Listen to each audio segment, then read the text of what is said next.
Have you practiced fight? Yes. Second.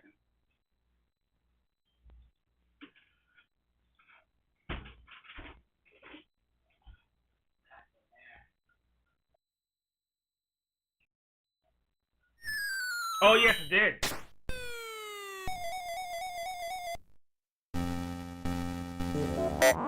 Level flat. Rhythm.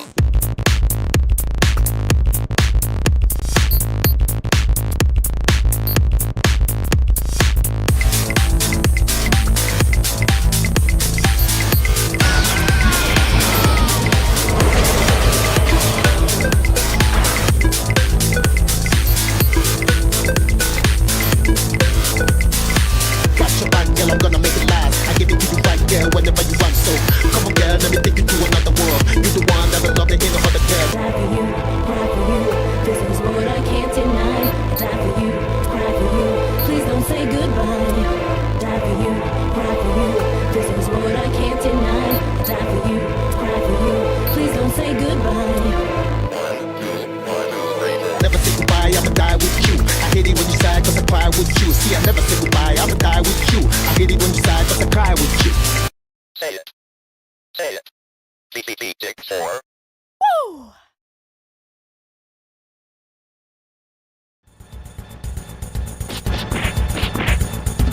What's up, all my players out there? How you doing? This is Torrance Hudson, also known as Hud Zero, aka the Iron Heart of Xbox, aka the Old School Gamer.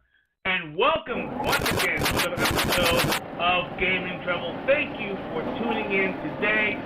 We have an amazing show for you guys tonight.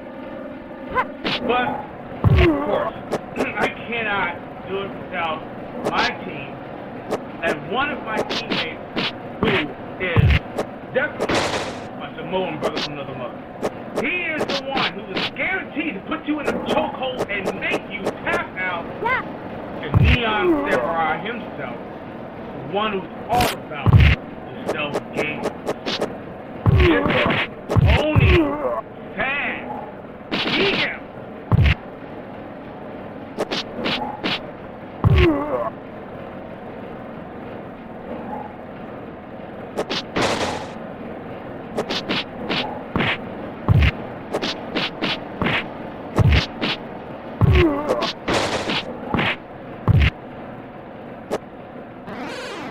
Yes, sir. And then, of course, we have one other who is not here. But he's got a good reason. And I'll tell you the reason why. Because yesterday was his level up. Yeah, that's right. Happy birthday to my good friend, my confidant, Johnny Elisea. But I have one little special surprise for him. Because I had to put something together, right? I had to put something together because he deserves a little bit more. But unfortunately, I also had a couple of friends that had to say something. So, without further ado, let's see that wonderful footage. Hey, what's going on, Johnny? You know, I think you thought that I actually forgot about your birthday. And I know how you feel. But I think I have some friends who would like to apologize. Let's take a look. Wait, yesterday was Johnny's birthday? Don't tell me we missed it. Back off. So, once again, happy level up day. Enjoy your day. You're awesome. You're like one of my best friends I knew for a very, very long time. I couldn't choose a better teammate than you. And of course, with our buddy Tony, you know, we both of us are extremely proud and happy for you.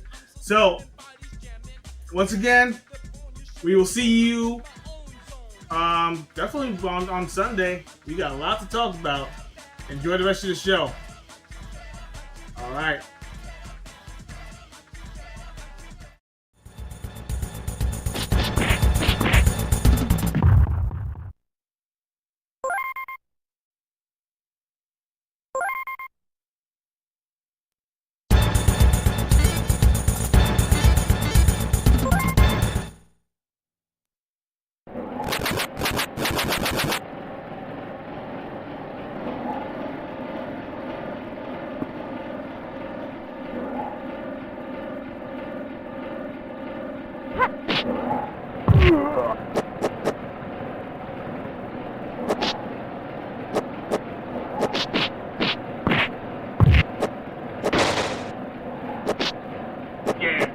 don't do that. Don't do that.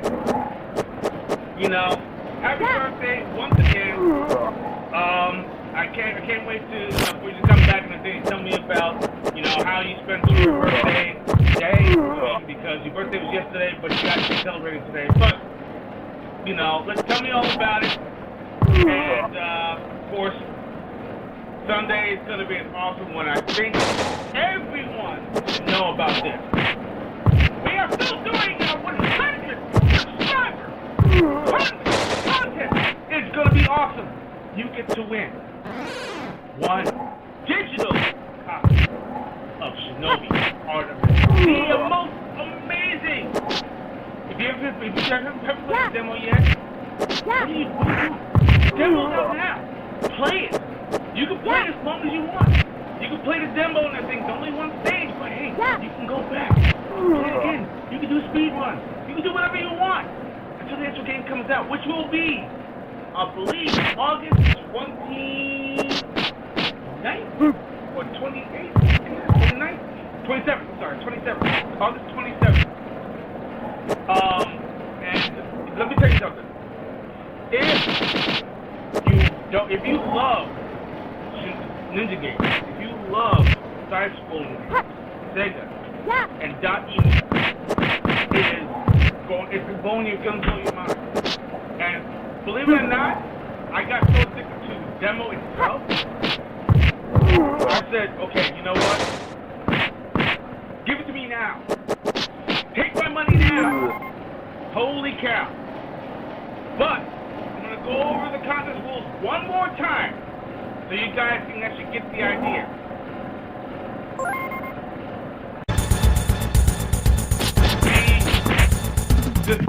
These are the rules.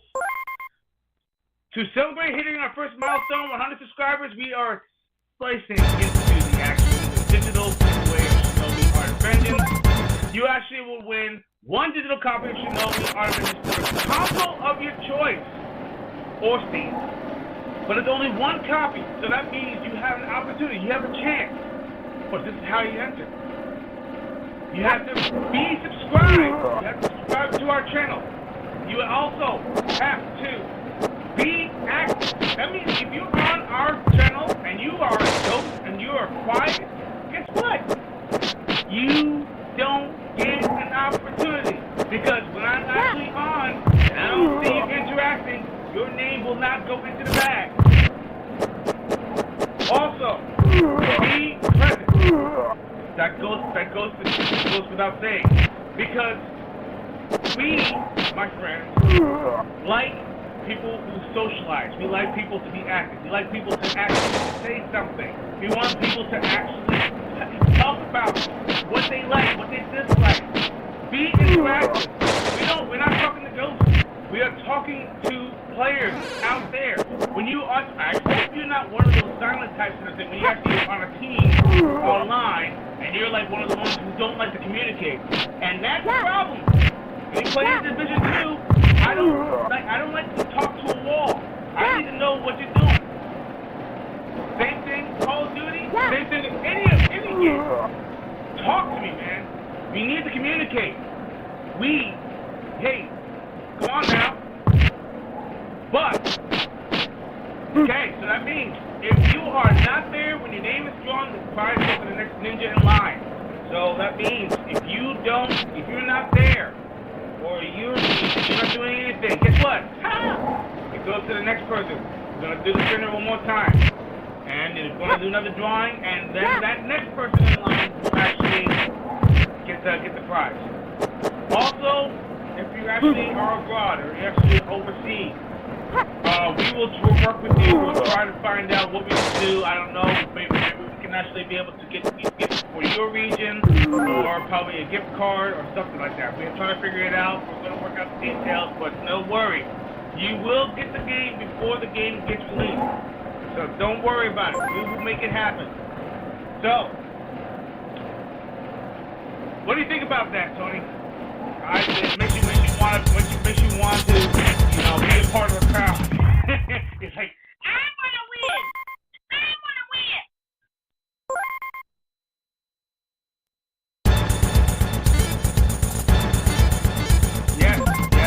too. You know what? And our players are awesome. They're beautiful. And also, you're even more beautiful for actually joining our show. So if you are one of the crowd, why don't you go ahead and share this video, like, and subscribe. We are 103 subscribers in right now. We're above 100. We are 103. And you know what? We're going to keep on going because of you, the players.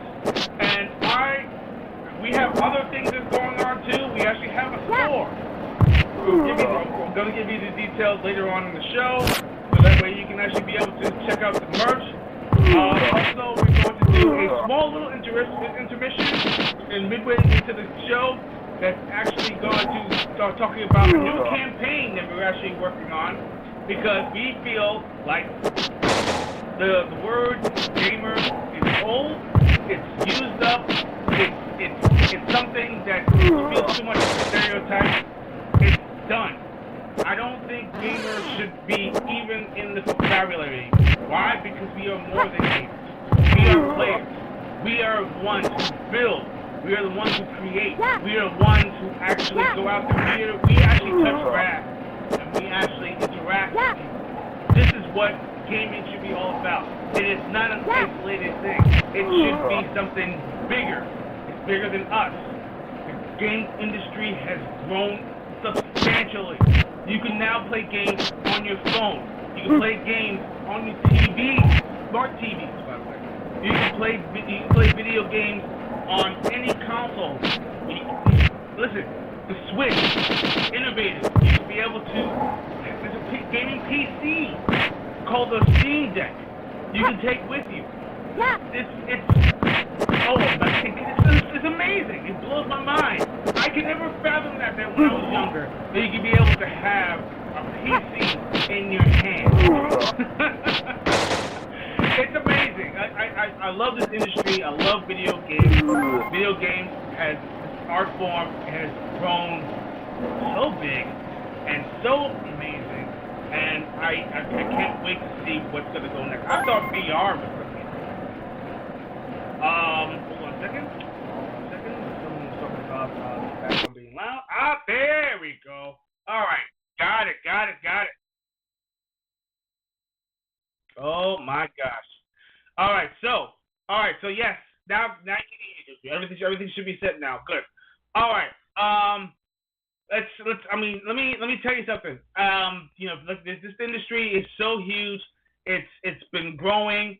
And I want to reiterate exactly what I've talked about if you actually missed it. Video games has grown bigger than us. And this campaign that we are doing, Generation Play, is huge. A huge thing that I really want everyone to be involved in. It's something that we should actually, push towards. And I think we think gamer, the name gamer or word gamer has been used up. It's dried the well. It actually has gained a bad rep. And I feel like we as players can change that. We can get back into what games are all about and what gaming is all about. Community, building, creating, and actually making something bigger than us. As content creators, as players of all ages, races, and creeds, we can make a difference. So, but that's going to be later on. But right now, let's yes, players, it's amazing. Listen, you don't go, huh?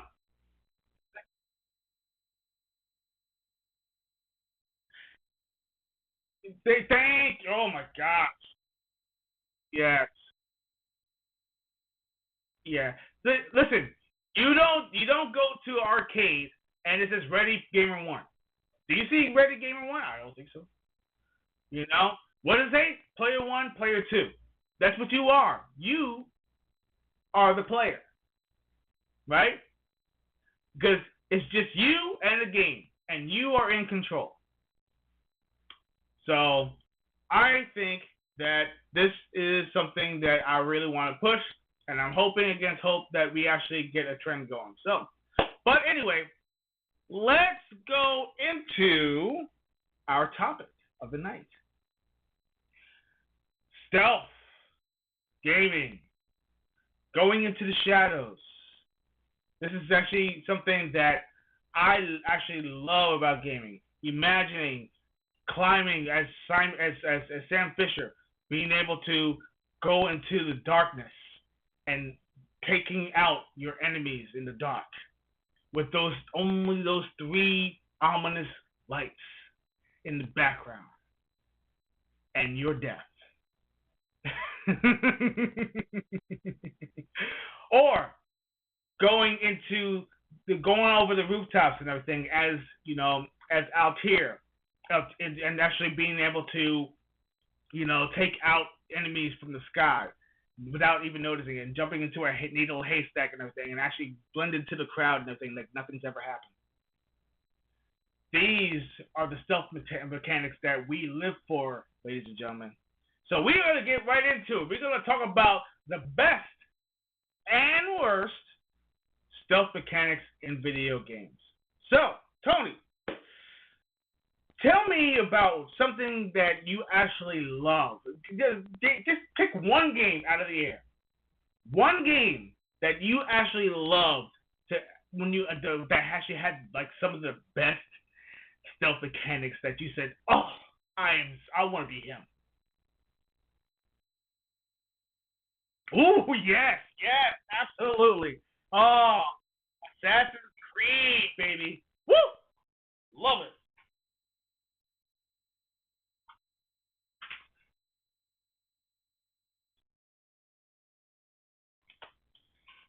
See, the great thing about Assassin's Creed, and that I actually love, is the whole lore of these League of Assassins that go all the way back to ancient times, goes all the way back to the Egyptian times, where they where they are underground and oh, I can't hear. It's saying I can't hear Tony either. Oh, really? Okay. Talk, Tony. Hold on, making sure that your volume is not.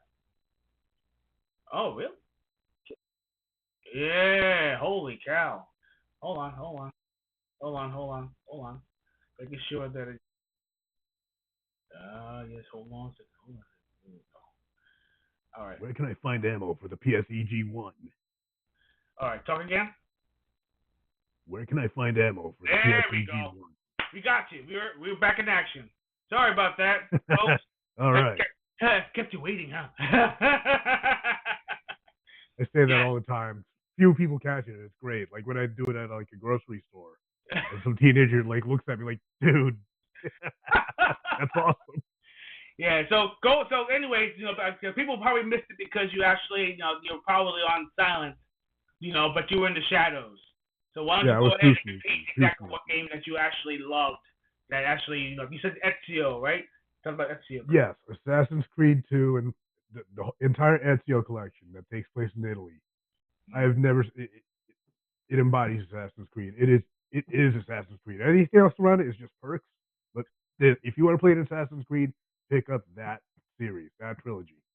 Yes, I mean personally, the Assassin's Creed is one of those games that came after a certain game that I actually love, and I have to. Okay, listen, I gotta talk about my man, Sam Fisher, man. Gotta talk about my boy, Shadow Ops himself. Yes, Splinter Cell. Oh my gosh, the first Splinter Cell when I played that game. Amazing. My God, man. I tell you what, if anybody can say that Sam Fisher was like not the epitome of stealth, they need to go back into and learn about what stealth games is all about. There are so the split many jumps for you. He did the splits for you. Show Sam some love. Oh, please do. I mean, Sam Fisher He said he hated doing them in the outtakes, so you remember what I'm talking about, right? Oh, yeah, the Oh my interview with God. Sam Fisher. That was great. Woo! Oh my gosh! All right, so let's get into the brass tacks of it all. How about that? Let me add one last thing about Oh why yeah, these go stealth ahead, go games ahead, go are so ahead. great to me. Sure. They're the most realistic in my mind. You know, it's every other video game. You're pretty much an invincible superhero in every video game. These games, you actually feel like you're in danger. Like one screw up and you're caught and you're done. It's that much more immersive to me. Mm. That's why it seems so realistic to me, and I love these games for that. Oh yeah. Oh yeah. Oh no, I agree. Because I don't like when I don't. But see, here's the thing. Here's the other side of the coin. I don't like games that actually added stealth as a last minute thing. Yeah, an And afterthought. Yeah. there have been some games that said, oh yeah, well let's throw in the stealth mechanic. If they already, it looks like it's a trend. It's getting wild. And I think there's one game that actually didn't really work. There's a game called Wanted Dead. I didn't get to try it yet.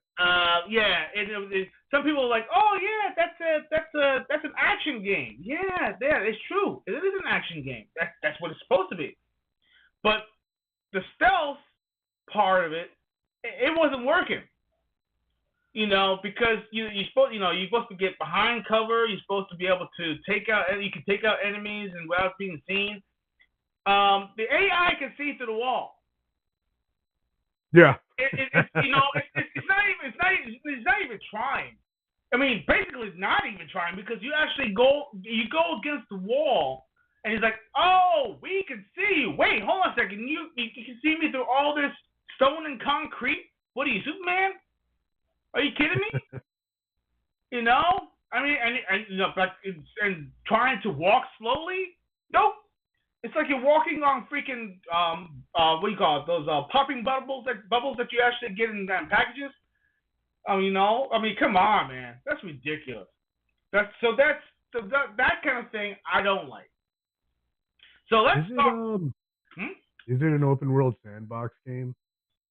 No, the Wanted Dead. No, that's Okay. linear. It's linear as it comes. And it was a really bad one too, by the way. I mean, it was clunky controls. The story was kind of the characters were unimaginative, and the story was blah. I mean, basically, I picked it up and then I put it down.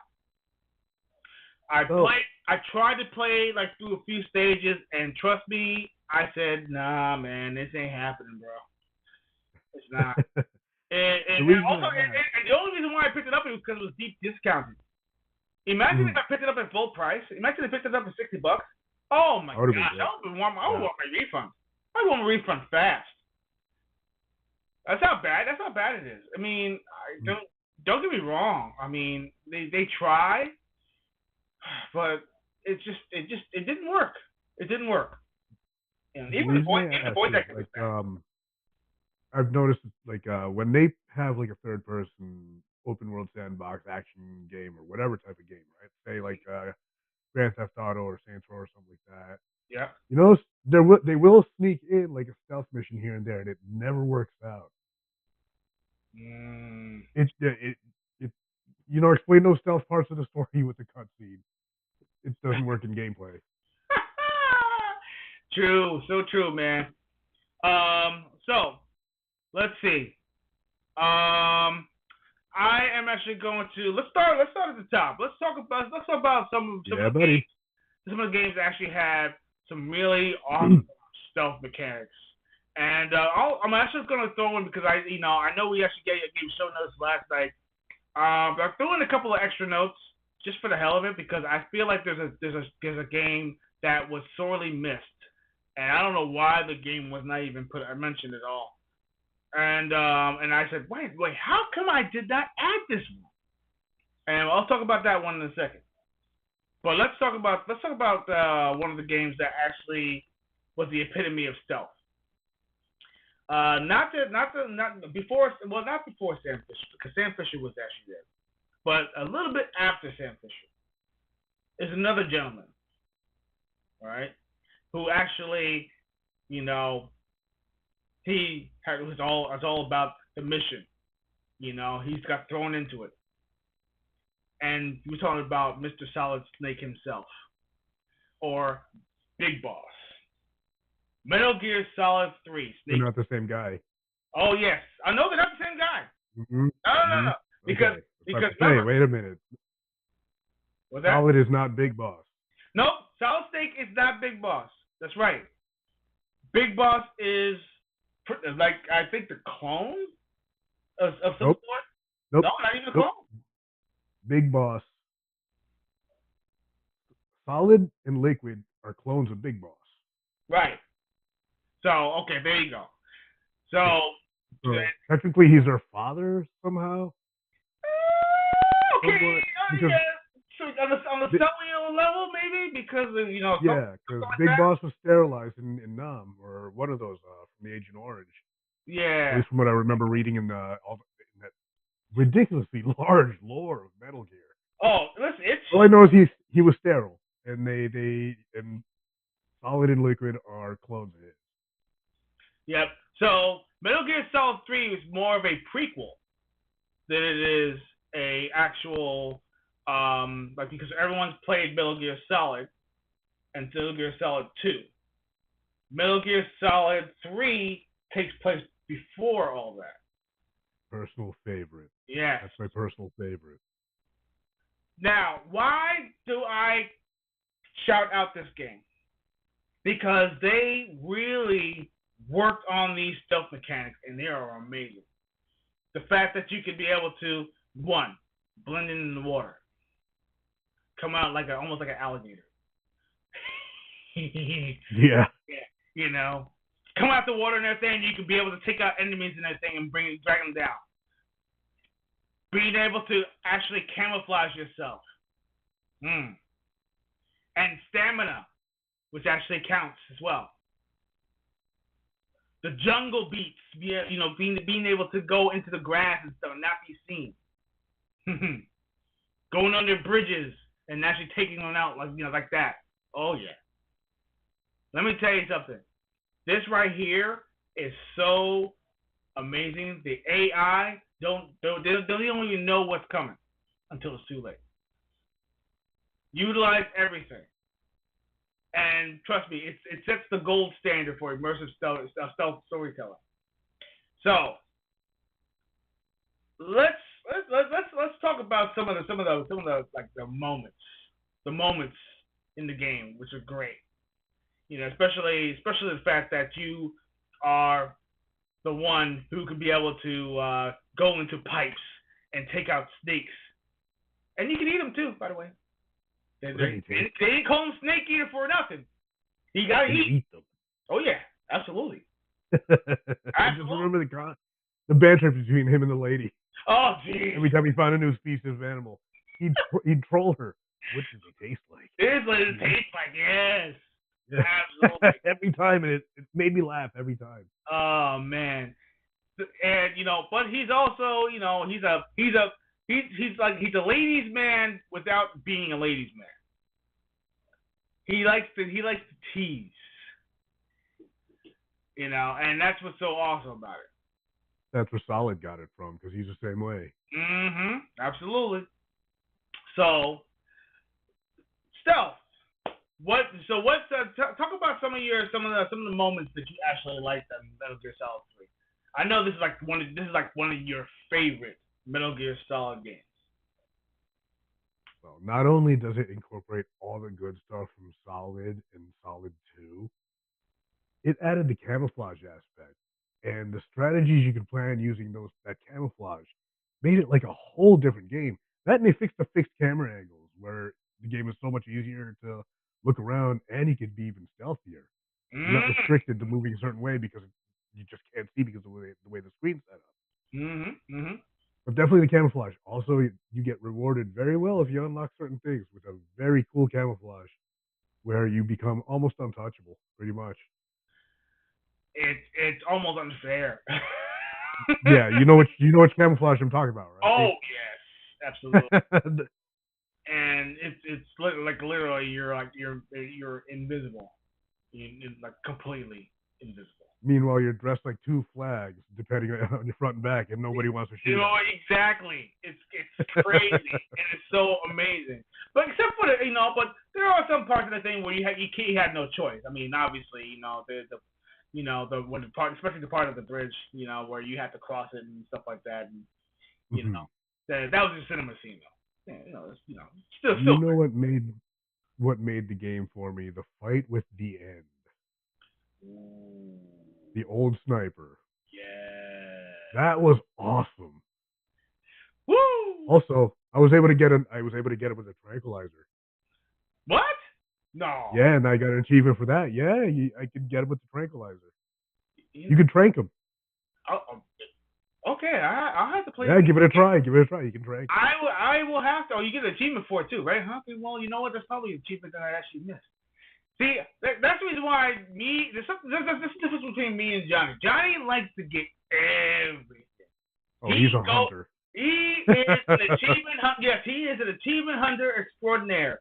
Every single game that I know of that he's played, he actually gets all these. He's 100%. 100%, yeah. Oh, 100%. And the ones that really are hard are the online ones, the ones that you have to actually have to play with others. And this is the reason why he actually goes online. He's like, listen, I need to find people to play with him. I need to. And he will do anything possible to try to do that. So, wow. But, yes, Metal Gear Solid. Impressive. Huh? It's impressive. Yes, absolutely. And I give him mad props for that, man. His gamer score, it's probably in millions already. So, of course, we got to mention my boy, Sam Fisher. Splinter Cell, Chaos Theory. They really took the formula of Sam Fisher and put it to another level. Number one, light and sound. This is what's so amazing about the game. Light and sound are the core mechanics. That means no one has incorporated that yet. No one else. Nobody has. The sound of the pipes when you actually climb the pipes. Okay? The way that you actually land on the ground. Movements. Things like this. Echoes. They'll hear that. Sam Fisher's been watching Shawshank. He escaped the same way. He does. My God. But also the shadows. That means your shadow means everything. If an enemy sees your shadow, you're as good as caught. So that's what's so awesome. And also it gives you a meter. That means wherever your light is shining, if you're shining a light or something like that, the enemy can see that. and the gauge, it will show you, their vision. If they catch you or whatever it is, they can set the alarm or whatever it is. And what makes it harder? Right, you're lit up like Times Square. Oh yeah, and you know what's harder about that is that there's some missions that you have no choice. You have to be stealthy. If you get caught, the mission is over. That sucks. Yeah, the first Splinter Cells were very punishing with that. Oh, were they punishing? Oh my gosh, man.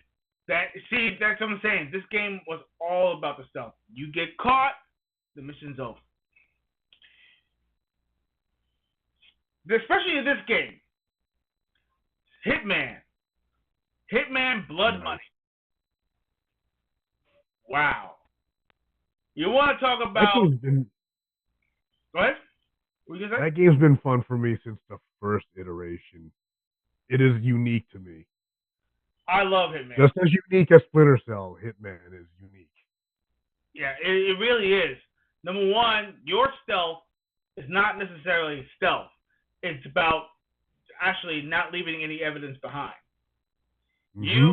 You have to be clever about how you do certain assassinations. Some of them actually are risky. That means something that's like literally literally in plain sight. And then there's some that's completely in the dark. You do something underhanded, and you'll actually make those situations actually happen. Yeah. And you It's see, crazy. and from afar, you get to see it all play out. And then you just kindly just walk off into the distance. What an amazing game. Oh, gosh. You ever try running and gunning in it? Oh, you listen. You don't last long at all. No. You do not last long. They kill you quickly. You know what? Listen, running and gunning is a suicide. It's pure suicide. Yeah. Pure suicide, because you won't escape, and you basically your target will actually even though your target escape or kill you. Yeah, they are so stacked when it comes to their security. Everybody, every single mission, especially the harder ones, the later missions. Oh my god. There's some similarities there too, because 47 and Sam Fisher do a lot of the same moves when they're sneaking around. It makes me wonder, because maybe they don't really say it per se that it's in the lore, but I have a feeling that it's pretty much in this, like, almost in the same universe in a sense. And I think what was it? Agent 47. Well, they did a crossover, right? They're doing a crossover with the James Bond game or something like that. Did he? Which game? There's a James Bond game that's going to be coming out very soon. What's it called? And 47's in it? Yeah, cool. Yeah. As a side mission of some sort. Which Bond is it? I don't remember. Is it Pierce Brosnan or Daniel Craig or? No, I think it's something. They else. just made up a Bond asset and like an own original Bond. Supposedly, it's supposed to deal with a familiar enemy, and believe Mags plays as one of the enemies. I gotta look that one up, because I saw it somewhere, and I'm like, ooh, that's really interesting. I got you know what? I'll look it up because I saw it, and I actually I said, this is something I need to see. Yeah, it was like a casino stage or something like that, and you are Agent 47. I'll look it up. I'll try to find it. First Light. Oh, First Light. There you go. Yeah. 007 First Light. Is that it? Yeah, that's it. So, oh, because it's made by the same studio that made Hitman. That's why. Nice. Okay. So you know what? I'm gonna love this then. Oh, absolutely. Number 4, Batman, Arkham City. Now, I mean, I love all the Batman, the Batman games. I like the first Batman that came out. It came Gotham City, and I think it's underrated stealth. This game, Batman. It really is. The Arkham games, yeah, it's underrated for stealth because people are like too mesmerized with, hey, it's Batman. Nice that they don't even think about it. Yeah, see, and I mean, I'm gonna segue into something else in the thing after we talk about this one, because I feel like it was a missed opportunity, especially for the newer guy, for the game that actually was in the same universe. And yeah, we'll talk about that in a minute. But I hope it's not what I think. Yeah, it is. We have to talk about it.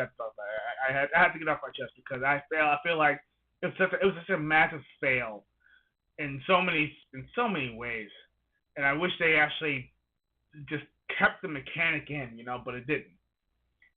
Number 1, Predator mode. You can actually turn stealth into a power fantasy. That means you're gonna take out your enemies and everything with brute force, but in such a way and everything they didn't know what hit them.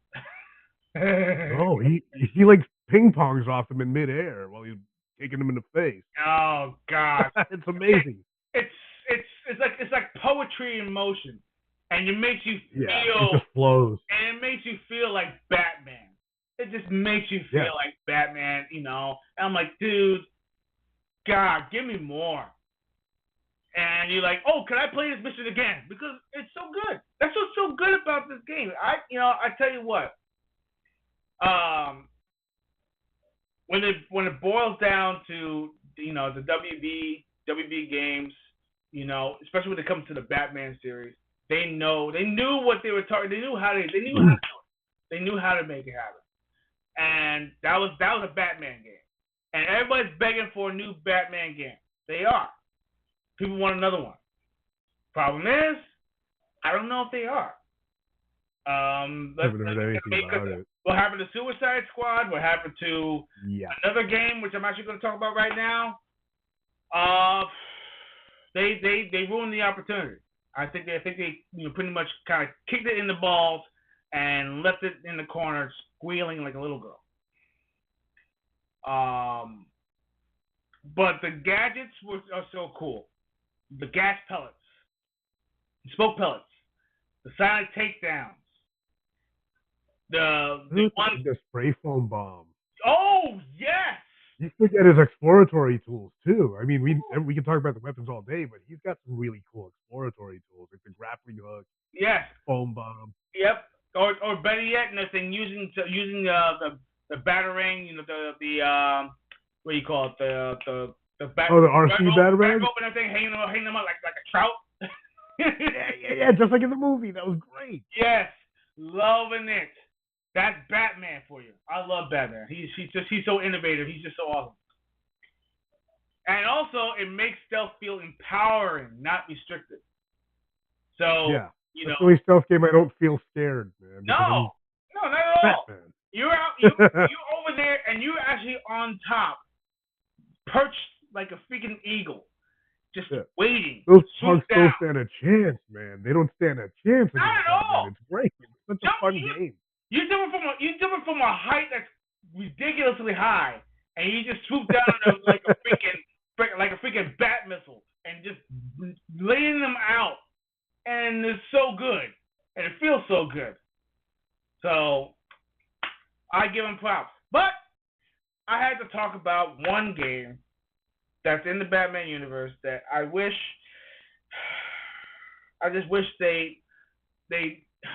I don't know why they didn't add more stealth into this game. Gotham Knights. Gotham Knights was such a missed opportunity.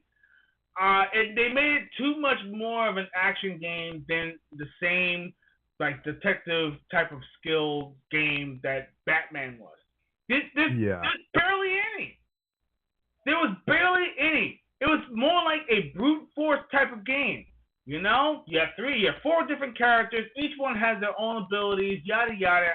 But but you don't have the same formula that the Batman games had.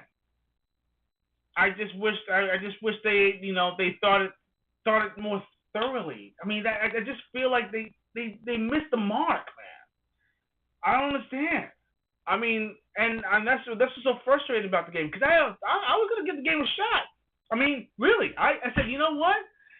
Maybe they're gonna do it right. Maybe they're gonna actually have because think about it, you have the Dick Grayson and everything, version of Batman. You have the Nightwing. You have Nightwing. You have what do you call it? The Red Robin. And we're all stealth guys who were trained by Batman. Yeah, exactly. They were all his Robins. Right. Basically, everyone that was Robin is in that game. Exactly. And Batgirl. But who's also stealthy because she's Batgirl. Yeah, exactly. Well, let's make it an action game. Okay. So, but they made it into an action game. Yeah, they missed the ball. They did. But let's get into the good stuff. Let's talk about Assassin's Creed Unity. Now, Assassin's Creed Unity, the reason why I I'd like to put it into the I'm curious about this one. This game, oh my God. Let me tell you something. They actually did make the game bigger. Like literally bigger. Yeah. I mean, and also the crowd. You talk about the crowd. it's more live, right? You can hide. Oh yeah. You can hide into the shadows more. You go in and out of buildings. It is crazy. And also, what's also cool about the game is the fact that how you actually assassinate these guys. You can literally blend in the same crowd that they're walking in, right? And then when they're sitting still, and you do like what you take out your hidden blade and everything, and just go chink, like nothing happened. And then you throw down the Keep smoke. walking. Yep, and then you throw down the smoke, and then you just climb up the building like nothing happened, and then you just disappear without a trace. I don't even do that. I just keep walking, and they don't even notice me. Or that, Yeah. and it's such a matter. Great. Cool. There's such an awesome amount of cool about doing something like that. It's just, yo, I love it, you know. And I don't think it was Ezio in this one. It was It's Arno. Oh yes, This was the one in France, right? it's one in France. Yes. Yeah, it's Arno. So and Arno was let me tell you something. He's French, Ezio. Yeah, well, hey, listen, he was also He's his own thing. He was He's his also own a thing ladies' too. man. He was a ladies' man, you know. Yeah. And because of course he had that loved one, stuff like that, and he was being stealthy about seeing her in private, which is pretty wild, because she is like the daughter of like a huge aristocrat, Yeah. he's very powerful, and he was Arnold not plays well it liked. Yeah, no, but and it's funny too because he was a prisoner, and because he's a prisoner, and he actually met somebody in the inside that actually brought him into the Creed. And Yeah, I forgot the story of. yeah, It's one of the ones I played yeah. through just to play through it, and I completely forgot. Oh, really? Wow, okay. But that's not You need to get back because into of the game. Huh? Yeah, that's not because of the game. Oh. Yeah, I just had a lot going on, so I was like, oh man, I was trying to beat it while still doing other things on the side. Well, so I missed a lot. You So need I to was get back supposed to play into through it. again. Trust me, there's a lot to the story, and there's some dark-ish going on inside there too. You can you'll catch on. Like in all of them. Oh, I love it, Wow. man. And there's some parts in there that actually will make you cringe. Okay. The only thing I can say about that one is that let's see, donors. Let's just talk about donors. I'm gonna leave it at that, and you'll know exactly what I'm talking about. There's a part in there that you could hear the screams and stuff like that. Oh gosh. Woo. Yeah. Yeah, buddy. Yeah, buddy. My goodness. But yes, why it worked. Like I said, dense urban environments. Also, the AI has been improved, and the crowd blending and the rooftop traversals like much bigger. Climbing up those buildings, going up that tower. Oh my gosh, I love it. And I also was always serious. Yes. The parkour is serious. I love that. And what's cool is that you get to survey the whole entire area. Every single time you get to the top of one area, you survey the entire area, and you also open up the area so you can see the options, whatever. So it opens up the area for view, which is on your map, which is cool. I love it. And there's so much DLC in the game. I mean, there's some things that that are free, and some things that are not. But and that's when games are starting to get really heavy into buying DLC instead of actually earning it. But you look cool doing it. Let's just put it that way. And of course, it's one of the franchise's most refined stealth offerings, and it was. Now, bonus option, I got to throw another bonus in there because I don't know why it never even got mentioned. Because I was looking up all this stuff and I said, wait a minute, how come they didn't mention this game? The game I'm mentioning is Tenchu. Yes. Okay. Good. Because I was like, why isn't this here? Yes. I don't understand why it wasn't. I was looking. I was like, wait, why wouldn't they add this onto the list? Tenchu is one of those stealth games that rewards you for killing in stealth. If you do a certain abilities. You basically gain abilities by actually taking out enemies in a stealthy way. Every single time you can, if you climb the ceiling and you come down and you actually take out an enemy, you actually earn what is it called? What's it called? Ninja something. I forgot what it's called. Oh, Tenchu is huge. There was 9 Tenchu games. 9. 9 Tenchu games. The one that For it to not be mentioned is a travesty, a little bit. Yeah. But the thing is though, it rewards you for being creative by taking out the way you take out the enemies. Mm-hmm. I mean that's what's so cool. That's what's so awesome about it, and the lore is pretty wild too. And you got 2 different ninjas to choose from. I believe it was Rikimaru and yeah. Ayame.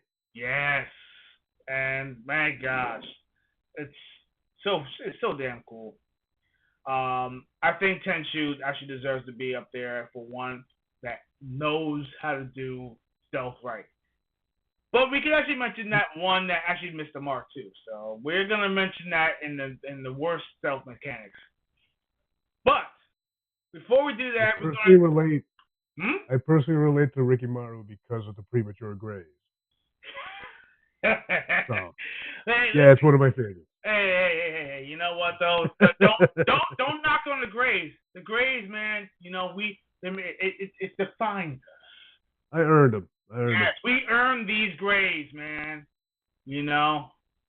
So, but let's go into first. Go into our break, and we're actually going to talk about an awesome campaign that we're actually going to start, and I'm pretty sure that you'll enjoy it. Enjoy.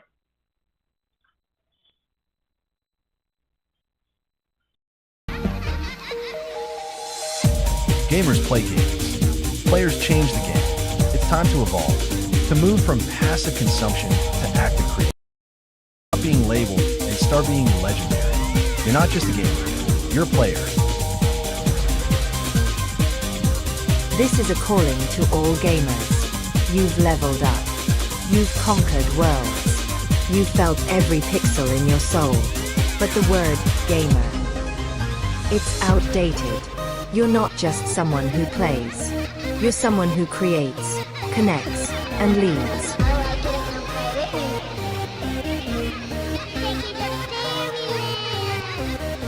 You don't just play games. You live them.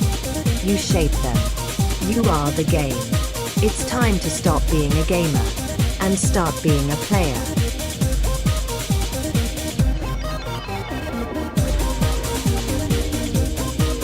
We're not the next generation. We're the game changers.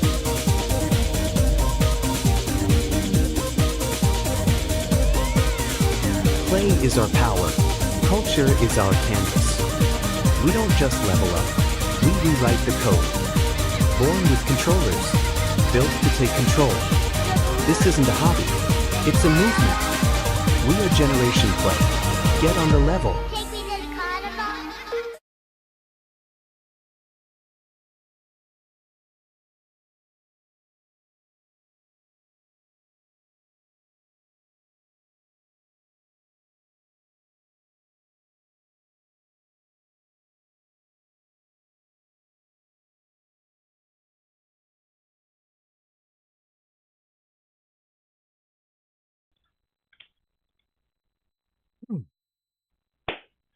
And we're back, ladies and gentlemen. Once again, Generation Play.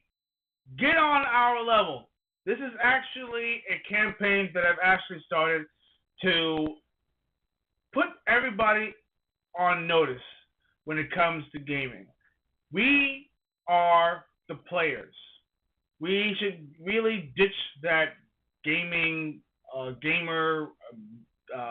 mentality because it feels like it makes it feel like a chore than it is actually being doing something fun.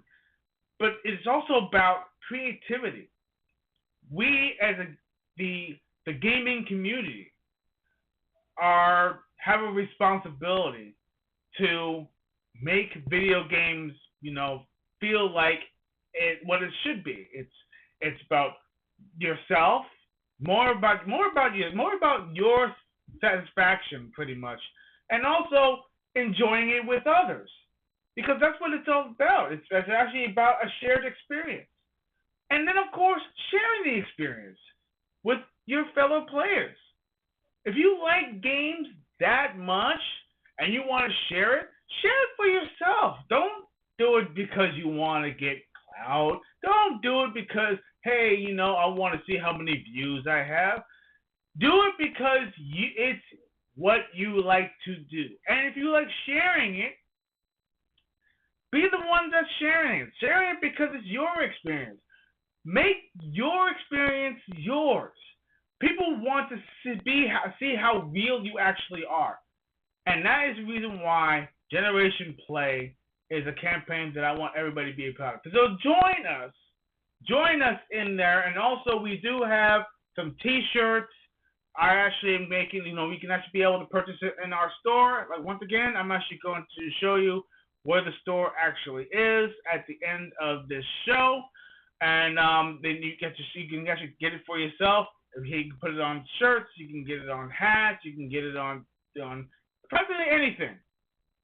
And it's an opportunity for you. And you can also get other merch as well. So, now, getting back into what we were talking about before, let us talk about the worst stealth mechanics.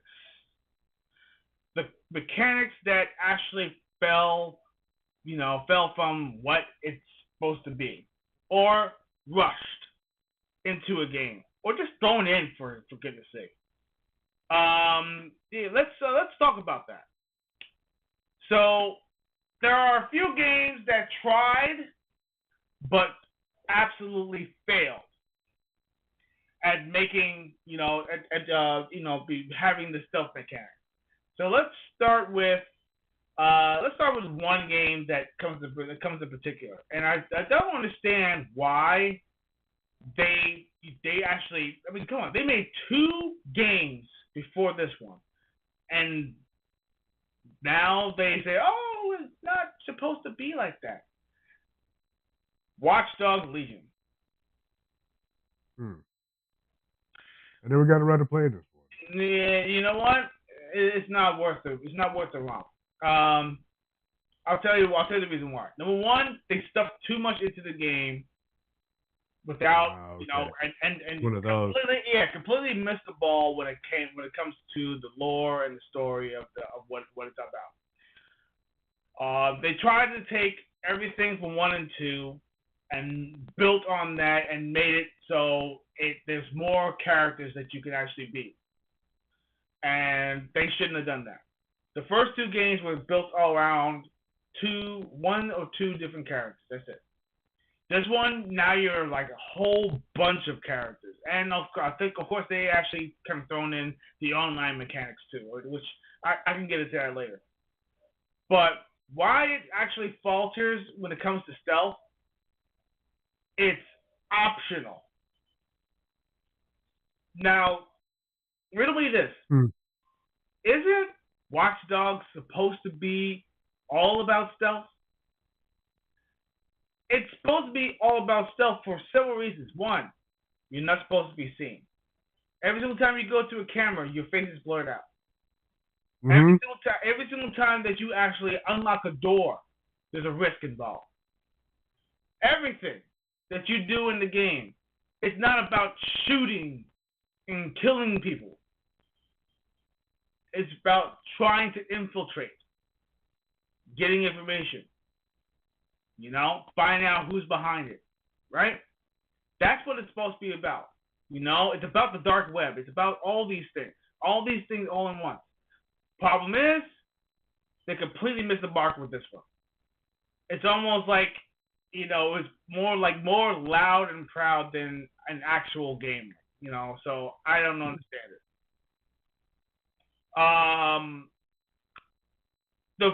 There's inconsistency when it comes to enemy detection and lack of tension. In other words, they made the game too easy. They held your hand a lot. It doesn't make you think. It doesn't make you think. It doesn't give you an opportunity to kind of think your way around the situation. It literally throws the options in your face. Oh yeah, okay, let's do this. Let's use the drone, or they'll use this character who has like the ability to do X, Y, and Z. Okay, so now I don't really learn anything. I'm just recruiting people. It's just basically what you do halfway through pretty much most of the game. It's recruiting. That's all you're doing. You're recruiting. You're recruiting players or your staff, right? Because they hear about your group, they hear about the watchdogs, and you have to kind of earn their trust, and they become part of your group. And each person has a certain ability that you can actually use. Problem is that that's pretty much the whole premise of the game. The recruiting aspect. And the story doesn't feel like it's warranting anything. I mean, it really doesn't. I just feel like they rushed and botched the game. They wanted to, make it more of a multiplayer type of experience. And that's what I got from what I saw. Yeah, and it wasn't working. It wasn't working. And that's how unfair, it is to see a game that had so much potential and could have actually just followed the same formula, but built on that. They didn't build on it. They just said, "Oh, let's get lazy with it," and actually earn these abilities through recruiting. Botch, bad, horrible. I don't like a grind. Huh? I don't like when the game's all about just grinding and with a weak story behind it. That gets boring very quickly. I mean, I don't mind the grind so much, but I don't like the grind where you're not really earning it. You're just it's kind of like it's there. The options are there based on who you recruited. And some of them are very, very easy to recruit. Other ones are like, oh, well, you got to do this, this, and this, or you got to do a certain mission that actually make them impressed. And they say, you know what? Wow, I can roll with you guys. And this person might be able to hack into systems faster, or, they actually know somebody on the inside, or, they pretend to be, I don't know, somebody like there's a granny that you got. Seriously, there's a granny. That's a tech, that actually knows that actually is all about tech and stuff like that. So you get to use her and her abilities in the game. I don't mind. I'm gonna give it a shot based on that. Yeah, I mean it's pretty funny, man. I mean, but the thing is, I mean, the point I'm getting at, even though the game is technically good in that sense, the stealth is what made Watch Dogs. And I think they kind of lost their they made it more like a sandbox. It's not linear. It's not linear enough. Yeah, I noticed that with the second one. So I'm like, I don't know if this really counts as stealth. It feels like a Grand Theft Auto with stealth and hacking through your phone. Right. Exactly. Like an afterthought. That's one of the running themes I'm seeing nowadays. They're like third-person action games or third-person third-person open sandbox, right? And stealth doesn't seem to work very well in that unless the game is based solely on stealth, like Metal Gear or Hitman or something like that. Okay, crowd. Watch Dogs should be like that too, not like a Grand Theft Auto. If you're in the chat, if you disagree, let me know. If you feel like Watch Dogs and everything, but done its job and actually said, hey, maybe it's a little bit different and you like it, let me know. Me, I'm feeling like it's like it could have had more. It wasn't solid enough to actually warrant my attention enough. It really didn't. I tried to get into Legions. But I think they should have stopped at Watch Dogs 2. Yeah. I like the game as is. I wouldn't call the series stealth at all, to be honest. So yeah, I don't believe I don't think I'd call it stealth.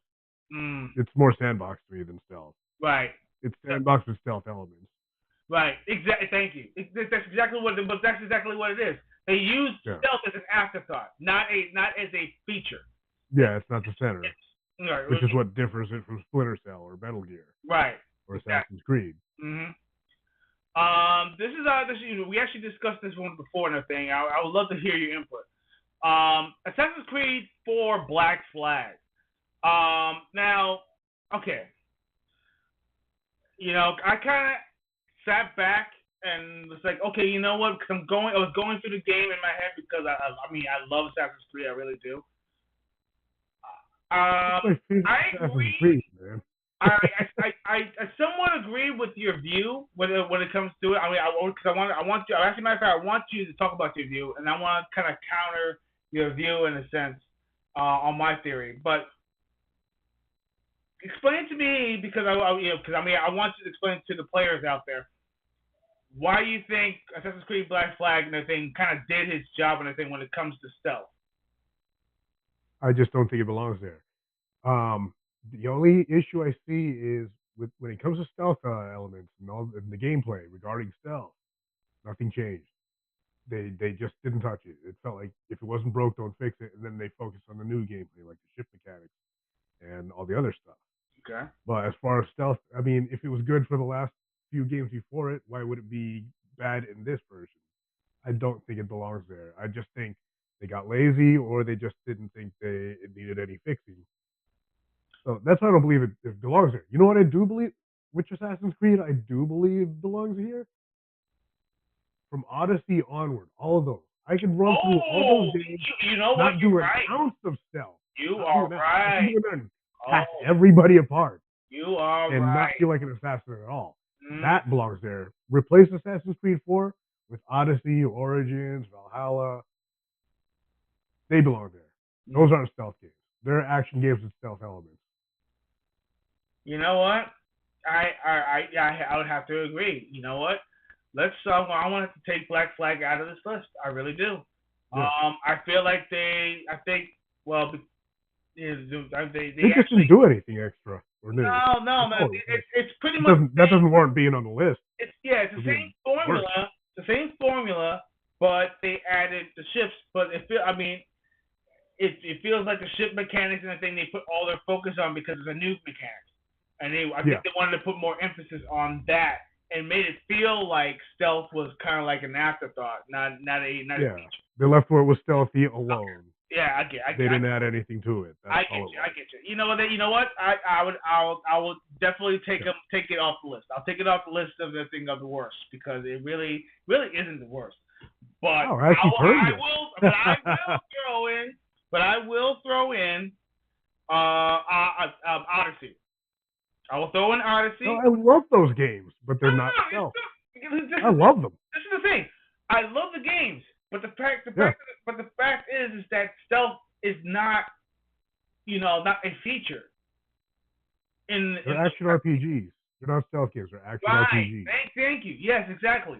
It's an action RPG, and also the game is huge. It really I love is. too. So it's really big.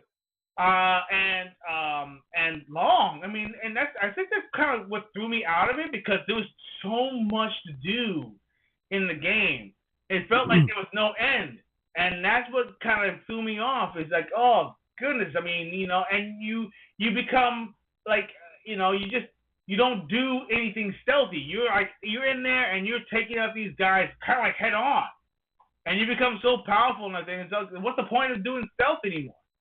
Yeah, I'm so leveled up. I'm one-shotting people like one hit, and they're done. Exactly.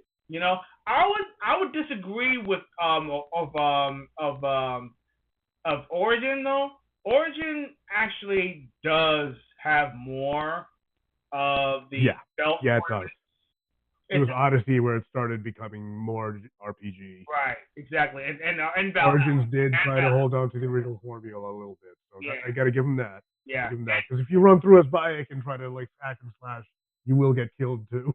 But Yeah. if you do it in Valhalla or Odyssey, yeah, you have a good chance of winning those fights and coming out on scratch, depending on how good you are. But yeah, they're action RPGs, they're no longer stealth games.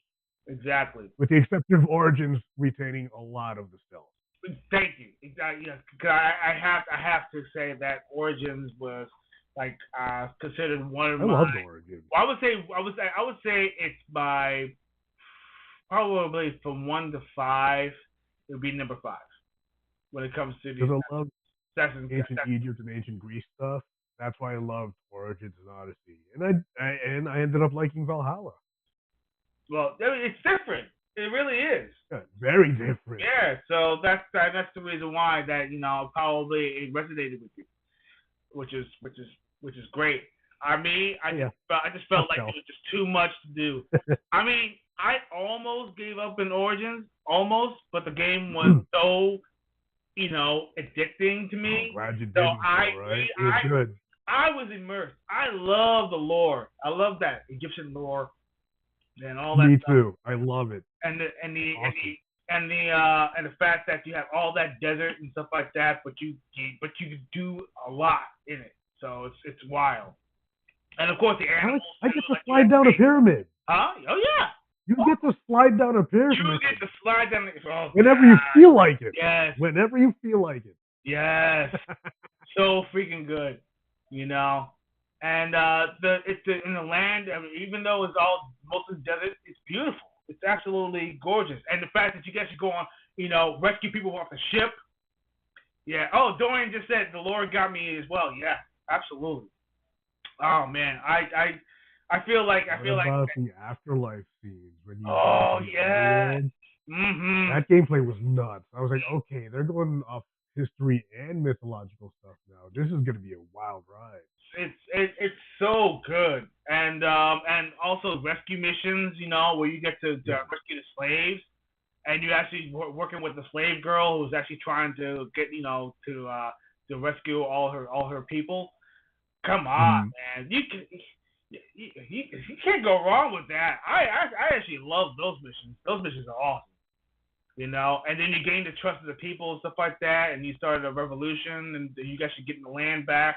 Oh, so good, so cool, so awesome. I love Assassin's Creed Origins. Epic ending too. Oh yeah, where it foretold like more. It made you like, yes, there's gonna be more. There's gonna be more. This is great. Yes, and what's next? It's satisfying. It's just so satisfying. It really is. I'm gonna play through it again. You know what though? I may have to. I think I might start too. Is there? I don't know if there's a new game plus though. Is there? I think there is, right? A new game plus? No. I would hope so.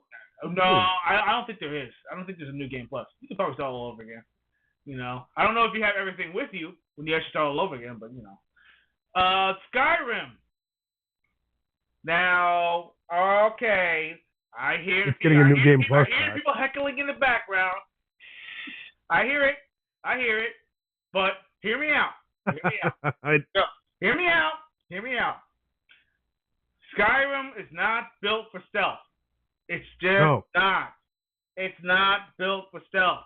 Even though you do have the little indicator that tells you if you're in the shadows or if you can't be seen and all that stuff, but the AI is dumb. Okay? They're dumb. They're cannon fodder. They're not really meant to kind of look for you. They aren't. But then again, in certain towns, if you do something stupid, they'll remember you. They'll remember you. You kill their livestock, you're banned for life. Yeah. You're banned for life. Remember that. There's no coming back. You go as soon as you step into the land, they'll come after you with pitchforks in hand. That's exactly what happens. I haven't had the pleasure, but I think I'd be very entertained with Skyrim. It's one of those addicting games though that I see people getting addicted to, so I get scared and don't touch them. But I figure I might be missing out. Listen, I mean, you can take a bucket. I mean, it's so stupid. You can They take put a it on a bucket. merchant's head and Yeah, rob you the put it on the store. merchant's Yeah, head, I heard about that. That's and you hilarious. can steal whatever you please. Just whatever you want. Because they can't see you. But Does that have a third person mode? oh God. That's great. You know, that's funny. I'm gonna play this. It's If so I could just funny. act, It's so funny, but so stupid at the same time. How do you? I'm gonna rob like every store, dude. How do you do this? How? I That's mean, funny. it just blows. It takes the immersion completely out of you. He's like, oh, let me put this bucket on your head, and still, you rob you dry, literally. You know? He's like, oh, hi, how are you? And you take a bucket and you put it over their head, and they're just standing there while you do it. And then you just go over there and you go to town. You take everything off their shelf, wipe them out. And then when you take the bucket off, they didn't see anything. So you get away scot-free. And you talk to them. Just shared a photo in the chat if you want to show the crowd. Oh my gosh, yes, absolutely. Guys in the chat, please, why don't you go ahead, put those ones or twos in there. Do you think Skyrim's stealth mechanic is a mechanic, or is it just some stupid glitch in that thing there? Let's get away with everything. It's so stupid. I want to play based on that alone. That's hilarious. I mean, look, people are like, "Oh, that's a feature, dude." It's a feature that it's a feature that just people just happen to stumble upon. They didn't pass it. with it. They kept it. That's funny. That's funny. That's funny. It's hilarious. You can sit right there. You put the bucket over their head, and you just rob them. You go into their home, put a bucket over their head. You see all the stuff on there. Just rob them dry, and then you take the bucket off, and it's like business as usual. They didn't know it was you. It's so hilarious. It's stupid. I think Skyrim's on Game Pass. I'm gonna have to give it a whirl. As a matter of fact, let me see if I can find that video. I gotta let the crowd know. This is so. Oh my gosh, man. And I wonder. I seriously wonder about how they get away with stuff like that. I mean, I'm like, really, bro? I'm gonna share it. Hold on. Yeah, you gonna share it? Yeah, go ahead and share it. Because you see that? Oh man, look at that! Look at that! Bucket on the top of their head. It's hilarious. And you can rob them That's dry. amazing. You can literally rob them dry.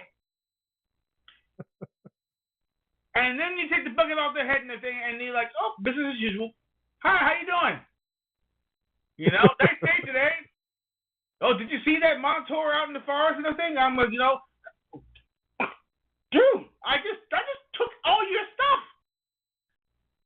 I took everything, even your livestock. I took everything. Okay. All right. Well, I want to try it. Thank you for the free We're stuff. gonna try it. Thank you for the free stuff. Have a good day. Maybe if you need me on a mission, I'll help you out if you can afford it because I got your money now. Dude, it's on Game Pass. It's on Game Pass. And it's on Game Pass, exactly. So you can play it right now. Wait. Oh my God. It says. You're gonna take an arrow to the knee while putting buckets on heads. Yeah, Dorian says it feels like things are so random sometimes. Yeah, you are so. Yeah. I've heard that many times too. You are so right, Dorian. I mean, what a joke. I mean, I laugh. You know how much I actually laugh at all these things. When I see it, and people are like, oh, but it's a stealth mechanic. I'm like, what kind of stealth mechanic? Give me a mechanic. It doesn't make any sense. Oh, here we go. Flawed mechanic, broken sneak scaling, and AI blindness. Yep, that's right. That's exactly what it is. The AI blindness. Yes, they will witness you until you put a bucket over their head.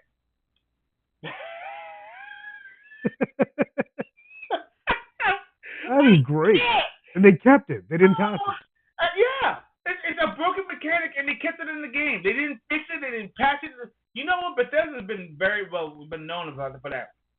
Every single game that Bethesda has actually touched, the bugs are a feature now. Yeah. Bugs are a feature. Starfield, there's bugs in the game, but the bugs are a feature. Fallout, another great, fantastic game, and that's the next game on the list.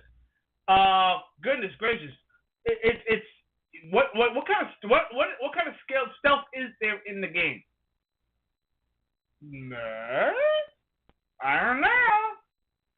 So let's talk about that game. It's hard to pull off. I haven't seen a first-person game pull off stealth yet. Pull it off well yet. I tend to shy away from first person, but off the top of my head, I can't think of any. I mean, there are games that literally try to make it stealth. I mean, for instance, like Cyberpunk. There's some stealth missions. It's one of those out. Perfect Dark. Another good example. Perfect Dark. Yeah. It does have stealth mechanics because basically you are a super spy. And it should have stealth. There's certain missions that you have to be stealthy. In other words, you can't be seen. You have to be and do certain things to actually get past certain parts. Like for instance, there's a part that you have to rescue Elvis, and you're in you actually have to find a scientist robe, right? And you have to detect the coldest part of the whole of the facility to find out where he's located. And number one, if the guards actually recognize you as not being one of them, your mission's over. If you take out one of the scientists without consent, the mission is over. If you if you miss a certain thing in the game, you get detected, the mission is over. So I would say Perfect Dark is a good example of stealth mechanics. Because I mean I'm surprised that wasn't on the list. But there's another game. There's another game that actually kind of deserves to be up there because being the spy, is all about stealth. GoldenEye, on the other hand, is not so much. I mean, GoldenEye. That's an action game, dude. That's an action. That's an action game. Yeah. So but Perfect Dark, yeah, that's definitely one of those. Perfect Dark Zero, on the other hand, though, what was that? I gotta check out Perfect Dark then. Yeah, I think I shied away from it because I was tired of first-person shooters for a while. The first one, play the first one. Yeah, definitely. Perfect Dark Zero was a good attempt, but it was clunky. The action was slow, and I just wish that Rare or somebody, please, remaster that game, at least that, because now they are no longer going to be producing freaking Perfect Dark anymore, and I was excited about that. Oh man, I'm so hurt. I'm still hurt. The scars are still there, man. My iron heart of Xbox and everything is rusting now because of all my freaking salty tears. And it's really so bad that that's a story for another day. I'm not gonna rant. I'm not gonna go on a tirade. I'm gonna do that. I'm not gonna do it. I'm in a good mood. I'm not gonna do it. But somebody over there. unwinding after a rough week. Let's have some fun. Yes, exactly. I feel bad for Perfect Dark. I feel bad for all the Perfect Dark fans. Rest in peace, Perfect Dark. But long live Perfect Dark. I wanted to come back. Joanna Dark. Rest in peace, and dead. It's just retired, man. No, it's just retired. You can go visit anytime you feel like. Yeah, listen, I get it. I get it. For now, thank goodness. For now, yes, I get it. But come on, man. I was itching for another game. I finished both of them, and I loved both of them. I just want a sequel. I want something. I want a remake. I want something. Just give me some kind of redemption. Because I'm not gonna get another GoldenEye. I mean, all I got is GoldenEye. Anyway, That's enough of my ranting. So let's talk about Fallout 4 and why their stealth mechanics were less than favorable. The stealth in the game, kind of like Skyrim, was clunky and also inconsistent. In other words, you can't really hide in the game. Let's just be real. In Fallout 4, if you can hide in that game and you can't be seen, congratulations. Because there's certain creatures, for some odd reason, can see through a tree. They can see through a building or know that you're there. And somehow, some way, if you feel like you got past a certain creature, and you went up those stairs and you were going over there and looting and all that stuff, and for some odd reason, that creature is like, oh, you actually tried to sneak by me. I saw you. And they were like right there at the stairwell waiting for you. Mm-hmm. I wouldn't call that stealth. I would call that like just either I can't even call it blind luck. It was just blah. It's not the AI is not there. It's just not. The stealth is not there. It's a mechanic that's supposed to be there, but it's not executed properly. Let's see. Okay, I thought I got another message, but now let's talk about the flawed mechanics. The enemies detect players unrealistically or not at all. Now, that's exactly what I was talking about before. I don't understand how an enemy, probably out in the distance, right, just happen to know that you're in the building. Just happen to know. You know, you walk into the building, they didn't see you, you saw the creature out in the distance, everything's all, you know, rice patties and cakes and all that stuff, right? And then, all of a sudden, you go outside and there he is. Oh, whoa, wait, what? Hi, how? You know, that doesn't make any sense. And then you sit right there and you're in a firefight that either A, you are gonna win or barely gonna win. You know, but if you actually power it up and everything, it should be a cakewalk. You know, or B, if you don't have enough weapons and you don't have enough stim packs, you're dead. You're very screwed, yeah. So I say that that Fallout 4. It's glitch mania. Okay, let's just be real. It is. The glitch is the mechanic of the game, and stealth is not. Stealth is not a mechanic. Stealth feels like it's an afterthought. It's totally an afterthought. It breaks immersion, and it actually undermines tactical play. In other words, you cannot be tactical in this game.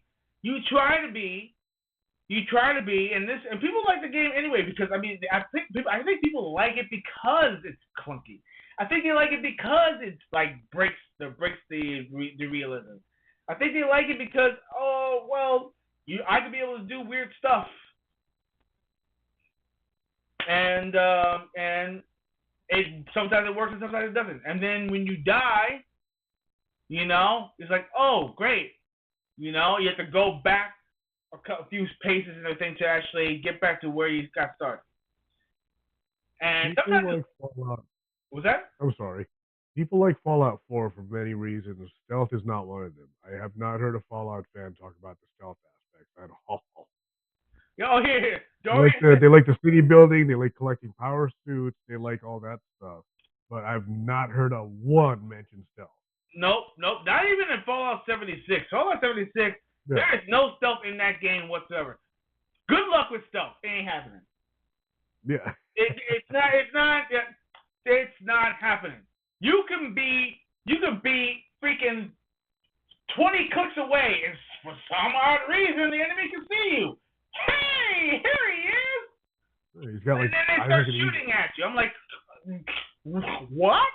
Like what? I didn't even shoot at you, and you just happened to see me. Hey, and he's shooting you with a pea shooter. It's not even a sniper rifle; it's a pea shooter. Make it make sense.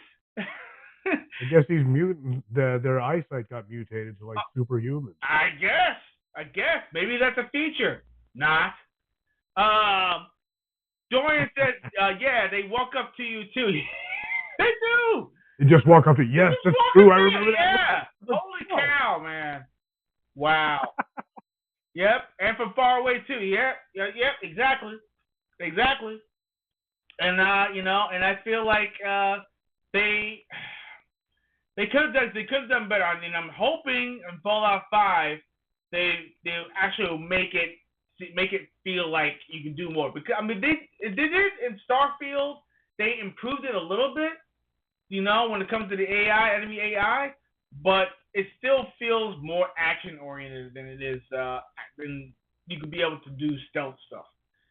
Action and survival. Yeah, that's what it is. Really, action and survival. Stealth, Right. It doesn't even go in the same sentence with me. Stealth and Fallout, not at all. So let's go over this. What makes stealth work? There's great things, right? The stealth mechanics and the thing basically is clear feedback. That means they know, like the player knows that they are hidden or exposed. An indicator, right? You're in the dark. You can't be seen.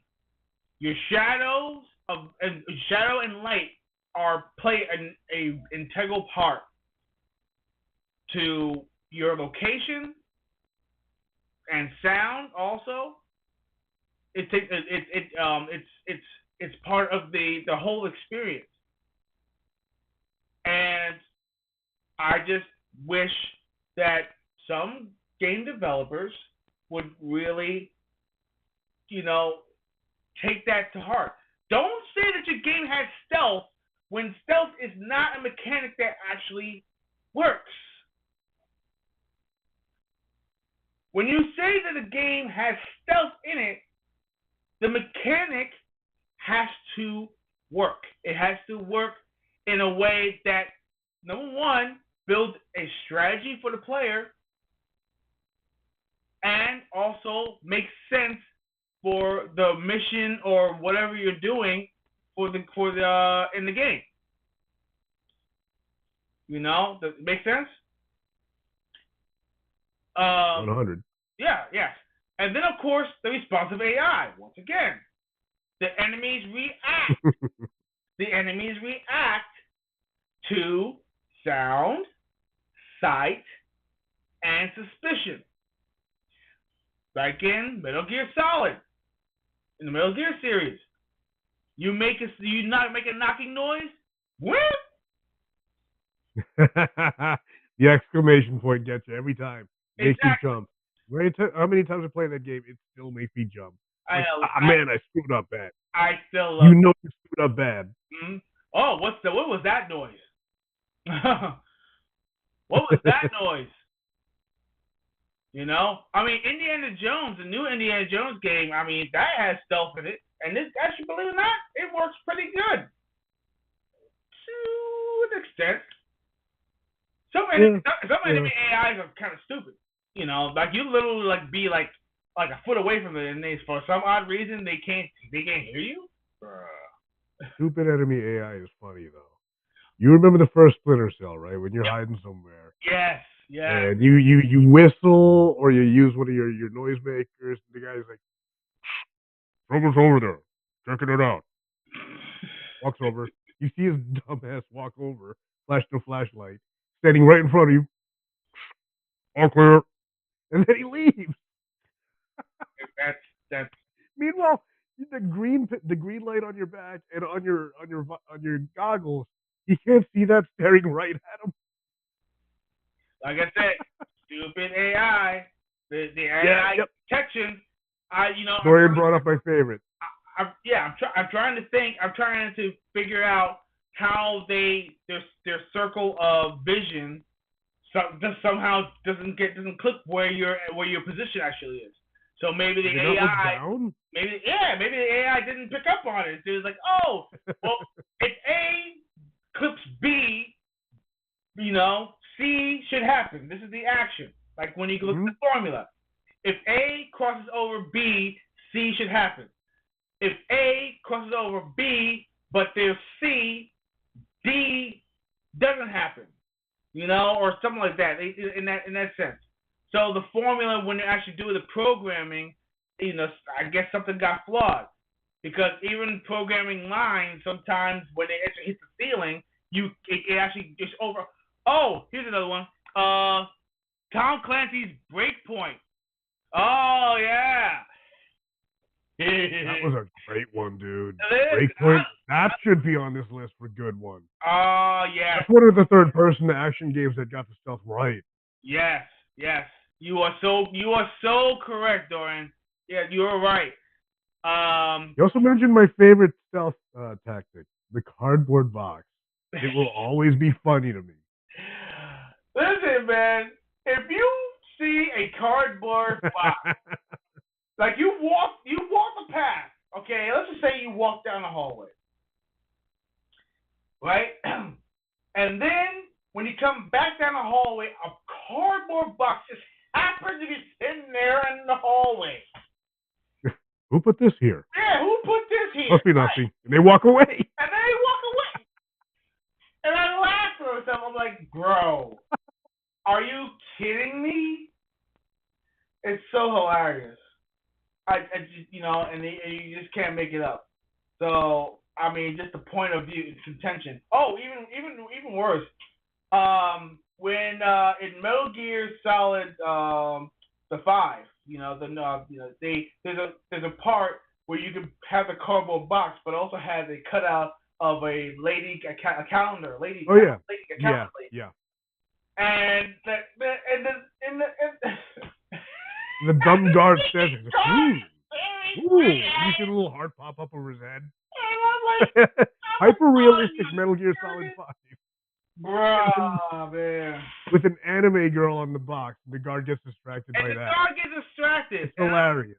And I'm like, wow, I guess they've been out too long. Boy. Yeah, they've been in the desert way they've too been long. in the desert way too long. They're, goodness gracious. Multiple paths. That means you have options. You can be able to either go from point A to point B without being detected at all, or you can actually leave distractions, or you can actually do it, take out enemies strategically and getting them out of sight, so that way you can get to your goal. That's my method in both Splinter Cell and Metal Gear. Yeah. I take out everybody, put them away, and then I explore at my leisure. Right. Or you can put some enemies and make them asleep, or you can strategically put an enemy in plain sight, so that way the enemy will be looking for you elsewhere while you escape. Another great game. I just realized that. Shadow of Mordor. Another great game. Oh yeah. It's pretty much eighth Assassin's Creed. That game right there. Assassin's Creed with orcs. Yes. That game right there has it's the epitome of stealth, because you use arrows. Man. Yeah. At least in my head, it was kind of underrated. It was. It absolutely was. I just feel kind of upset that the mechanic, like the what do you call it, the revenge mechanic is not able to be implemented by anybody else because it's patented. Oh. Yeah. So that was a cool mechanic. Nobody can use that mechanic at all. You can't even use it. And that's so stupid. Rude. It's so stupid that you can't give that to anybody else. But then again, it boils down to the stealth mechanic. The enemy actually remembering you. Yeah. You actually took out. It was very good. Right. You took out somebody, or better yet, failed to take out someone. They go out into the distance. They escape. They actually get get ranked or whatever it is, right? And then when you actually go into the army, they come back bigger or stronger, or more intelligent or whatever it is. And, you have to either face them head on, or you got to take out their underlings and they actually become singled out. One of the two. But such an amazing game. I can't believe I forgot about that game. That game right there deserves to be up there on like the top 10 stealth games, of all time. Because it really shows the how AI can build off of that, especially when it comes to stealth. And AI actually remembering what you've done, that's huge. That's something that I wish got implemented more. Splinter Cell and all the Ghost Recon. Oh yeah, you're right. It's right. And I just feel like tossing a bullet casing to distract. That is so true. Or throwing a bottle in the opposite direction and they actually cause a fucking noise. Right. Those things. Hitman does that stuff too. He throws coins. You can throw coins. Throw coins. Yeah, exactly. Yeah. Oh, shiny. Things like that. Hitman throws the shell casings too, and empty magazines. Mm-hmm. Tension and the payoff. Now, yes. The risk of being caught. The risk is what makes the stealth mechanics so integral and have meaning in the game. It's the tension of getting to your goal, or actually, better yet, taking out your goal, is integral, and it should make you feel like, hey, I accomplished something, and that's what's missing in some games that involve stealth. They don't put enough emphasis on that. Like when you make a stealth game, the payoff should be real. The payoff should feel like, damn, I can't believe I actually got past this part. Holy cow! That feeling of tension is what makes it worthwhile. And on top of that, satisfying of how you take out the enemies from the shadows. That is what makes stealth so amazing and so fun and so cool. It's a cool mechanic. Stealth, anything stealth. That's the cool mechanic. It's really cool. It's awesome. I love it. Now, here's the things that stealth should do without. If any company makes any type of stealth games, and this has actually been happening too often, rely on trial and error. No. It's got to work or it doesn't work. It's got to work or it doesn't work. If an enemy sees your shadow and says you're not there, that's a problem. If you botch a mission and you kind of race through there, run and gun, and it's supposed to be a stealth mission, no. That's then it's not a stealth mission.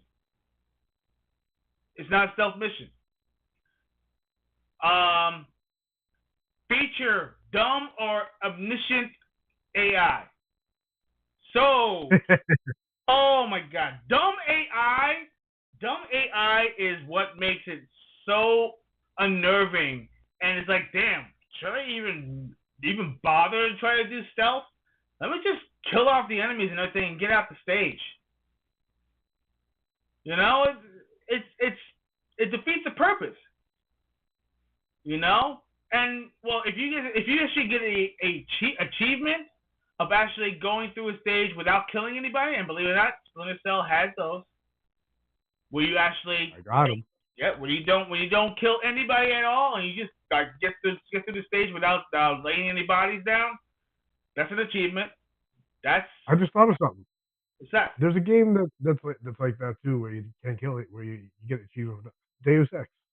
Oh yeah, my God, that's that game. actually that's the first person with that Justice too. That one didn't make the list. God, yeah, that's a matter of fact. That was a good one too. Deus Ex, that's a hard game. Yeah. That's a game. And to beat it without killing stealth anybody, is that's hard, dude. stealth is a necessity. Stealth is like you can't pass a mission without stealth. I'm sorry. Because number one, your bullets are limited, the enemies are bullet spongy, and your death is always gonna happen. You are not gonna like blaze through a mission at all by running a gun. It ain't happening, especially in Deus Ex. And some of the missions, I'm sorry, being gung ho ain't an option. No. Nope. Not at all. Because once the alarm goes off, that's a wrap. Unless you find some way, somehow, to get off that stage or find an exit. That's about it. And I love. Oh man, that guy! I can't believe Deus Ex. Oh, how did I forget that game? Yeah. You know what? It's been a while. That's why. I need to play through that game again. Oh, I love Yeah, it was good. Deus Ex was like, I believe it or not, Deus Ex was one of those games that was like the godfather of stealth. Yes, yes it was. Yes, Oh, it was. it was. Gotta give it that credit, yes. Yes. Oh man, what an amazing PC game! What an amazing console game! I still feel bad for the I forgot who was the devs that actually did that game. Oh goodness gracious! I don't remember, unfortunately. My gosh, the same ones that did Tomb Raider. Goodness gracious. Oh, it's the same team. Same team, yeah, same team that did Tomb Raider. And there was a lot of Deus Exes. Mm-hmm. Last one was what, 2016? 2016. Yeah, 2016 was the last one. Oh gosh, what was it? Oh man, I can't. Oh, Eidos Montreal. They're the ones that actually created the Deus Ex. Should have known. They're the same as the Hitman people. Mm-hmm. Oh, there you go. Square Enix, yeah. Yeah. So of course it's gonna be. Yeah, there you go. They are. That's why the stuff is on point. Yeah, they are the ones. They're the ones that actually put like stealth on a map. I mean, Tomb Raider. Can you even consider that game as a stealthy game? No, not really. It's more of it's a Tomb Raider. That's an action game, dude. It's Everybody that talks about this, that's an action game. Yeah, that ain't it. No, that ain't it. Nope. Yeah. No. Punish players for improvising. Okay. Yeah. Here's the thing. If you can have options in a stealth game, then it's considered a stealth game.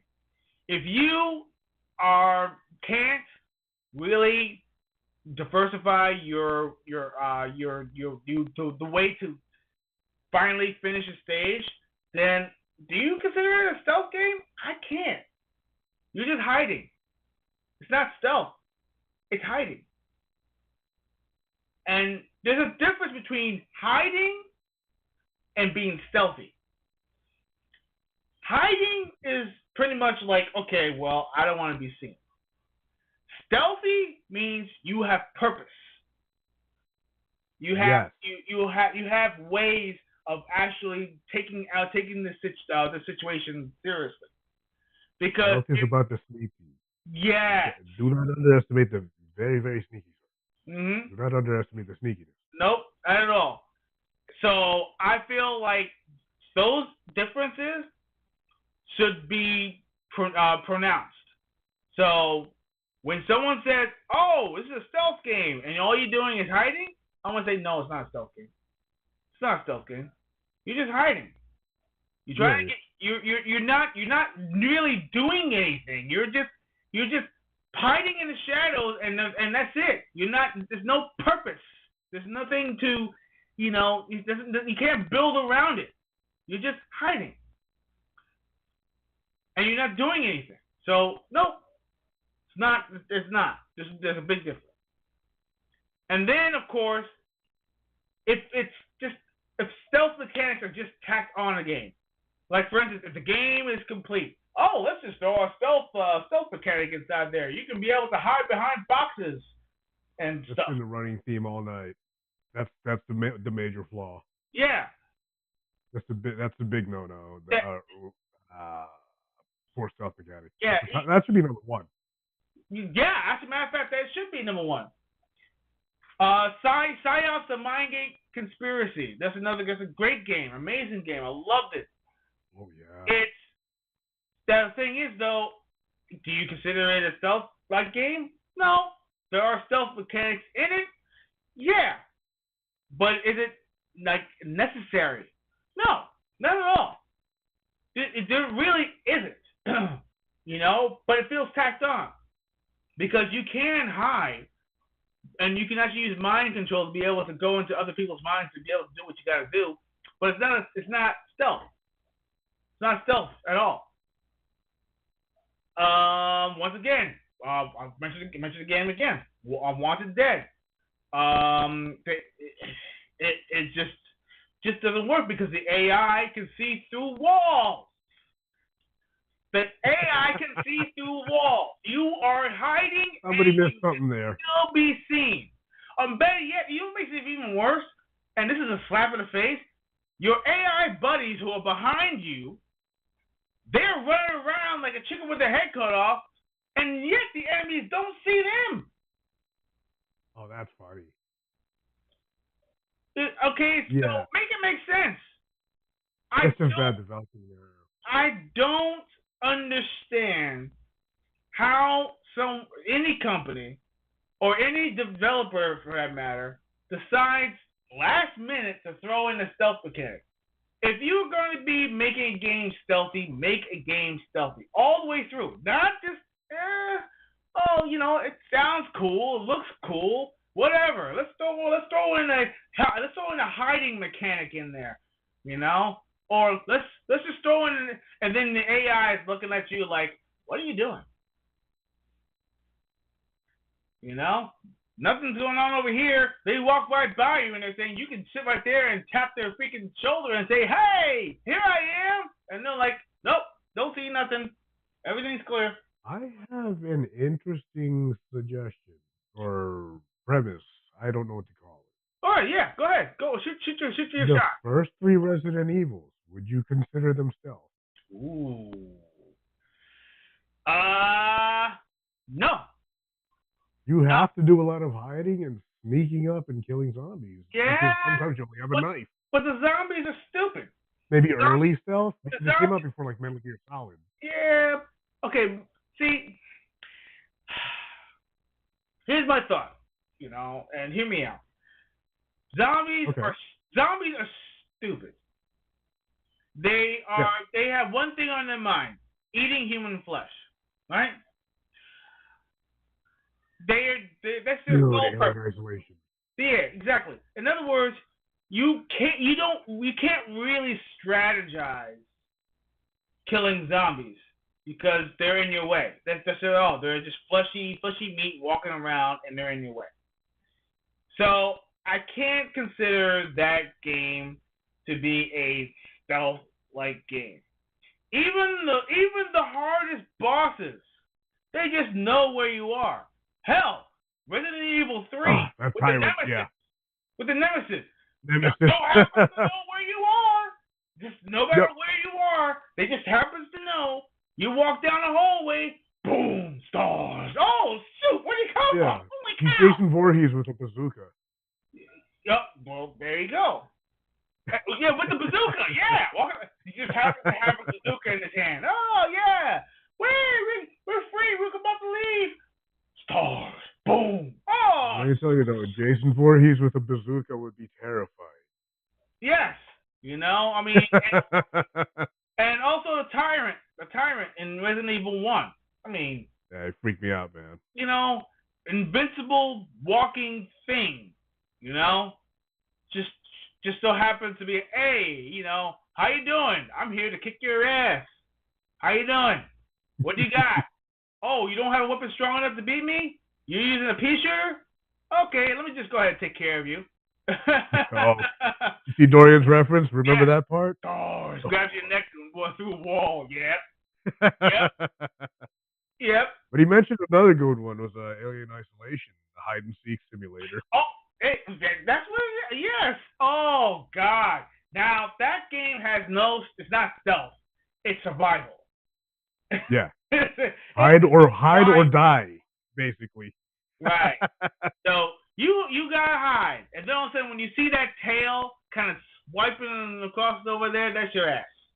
Yeah, that's a league of its own right there, the Alien game. Right there. Yeah. So no. Xenomorphs freak me out, man. So here's my final thoughts. Right.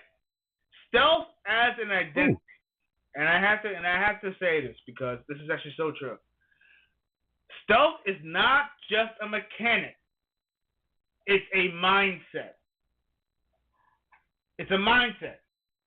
The best games that make you feel like a ghost or a predator or a master infiltrator, you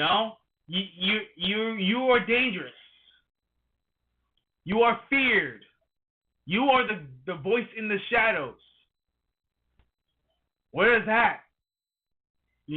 Tension is in the air.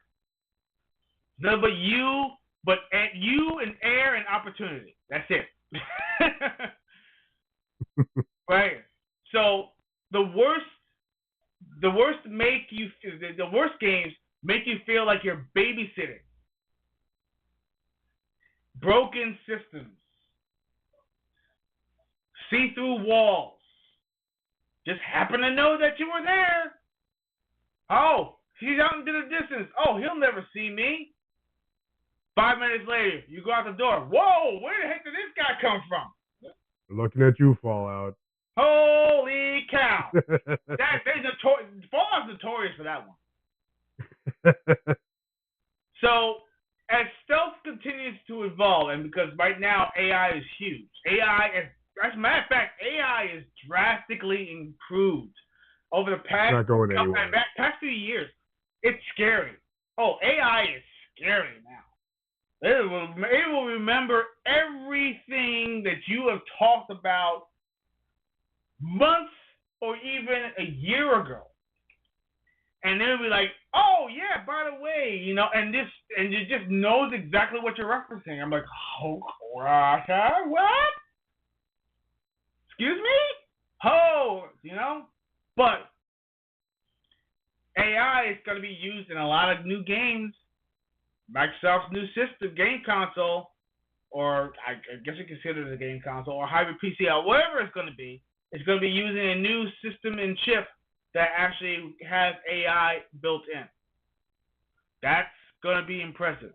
That means graphics and everything is going to be adjusted pretty much on the fly, and it will just know.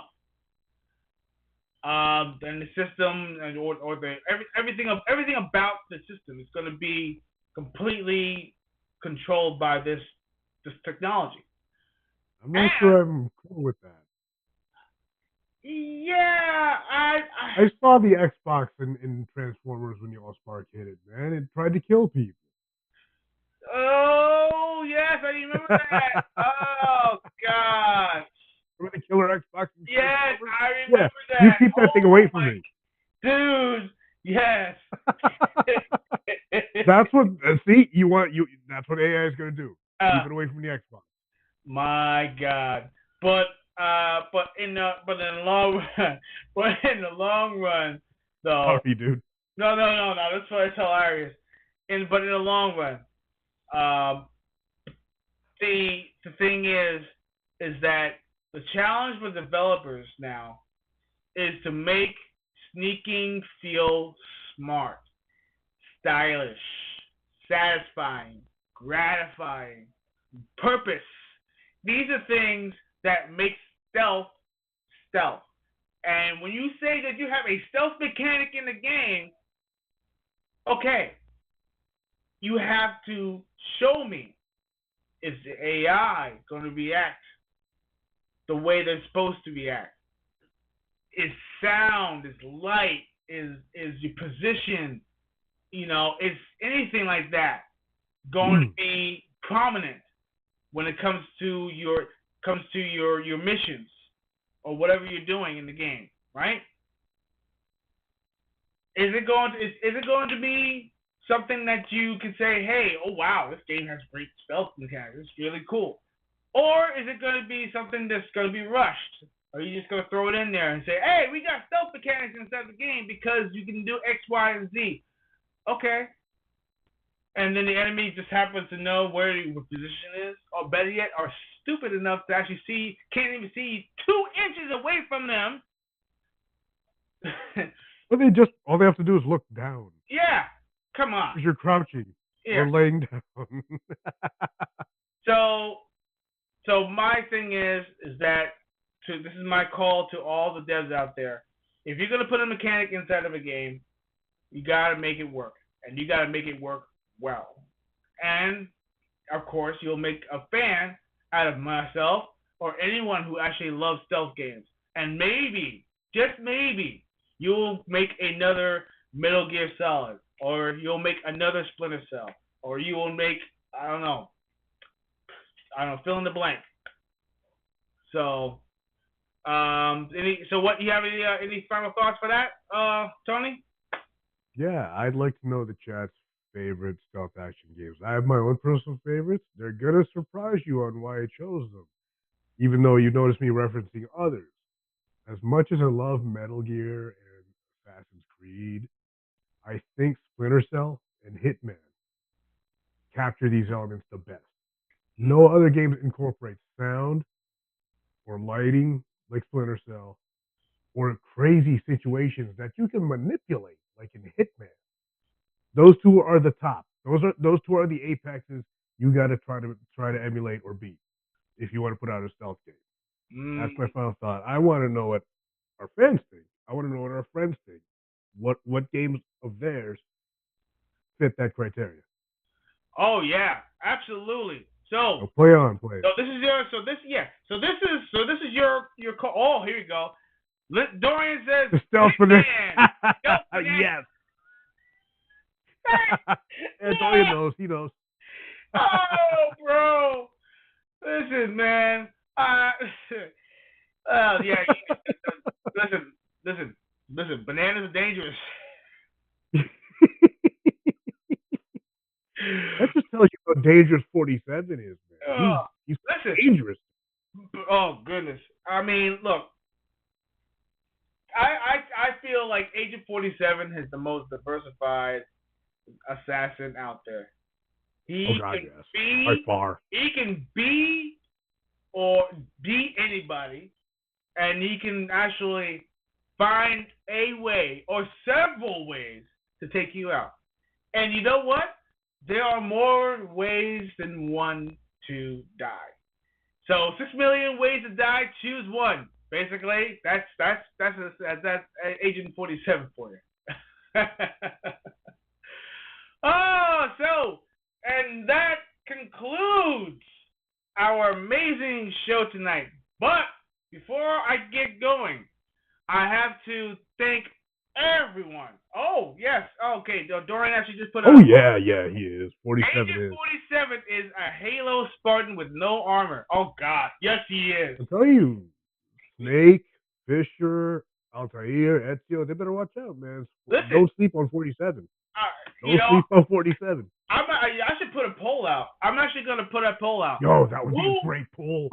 Put it out there. Who would you like to put on your team?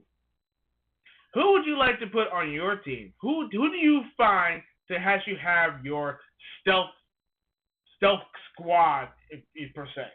If you were going to go on any type of mission, who or what character from the gaming universe would you choose to actually go with you? And and actually that would be your squad. I'll put it out there tonight. I'll put the poll out. Oh yes. Put the poll out and ask everyone. Please feel free to jump on and vote on it. I'm gonna put it out tonight. So we're gonna put that poll out. It's gonna be on X. You go ahead and put that poll out there, and I want to see what everyone's answers are. I'm pretty sure they're gonna be some very interesting answers, and all probably very different too. And I hope so too. Oh yeah. Yes. So, but before we get going, I'd like to give a shout out to all the wonderful listeners out there. Thank you very much. I really appreciate all of you guys.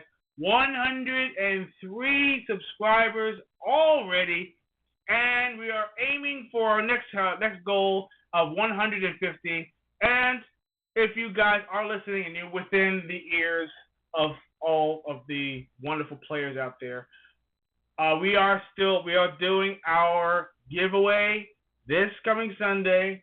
That's right, that is Sunday, August 17th. We are going to be giving away one digital copy of Shinobi Art of Vengeance for the console of your choice or Steam. And of course, you guys are going to have to be present when the drawing happens tomorrow on Sunday. And be interactive. We want people to actually hit the keyboard, tap tap tap tap tap tap tap tap tap. I love that.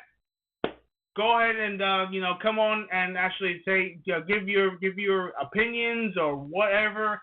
If you have something interesting and everything, if your dog did a trick and everything and did a backflip and actually tapped a certain button and created something amazing on the screen, we want to know. Anything interesting, anything fun. We are all about fun here.